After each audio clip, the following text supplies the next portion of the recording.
त्याला शौर्य म्हणत नाही.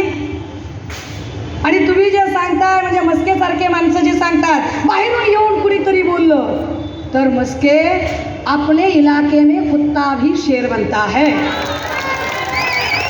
मजा तो तब है कि इलाका तुम्हारा और धमाका हमारा होता है.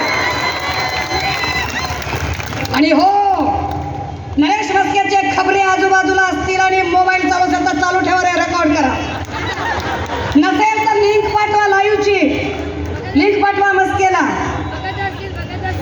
आणि लिंक पाठवून सांगा अरे बाहेरून एकटी चाले बरं का, 5-50 बॉडीगार्ड घेऊन आले नाही, एकटीच आले. कारण माझा फंडा आहे, कळप लांडग्यांचे असतात, वाघीण एकटीच येते. आम्हाला सांगून शकताय.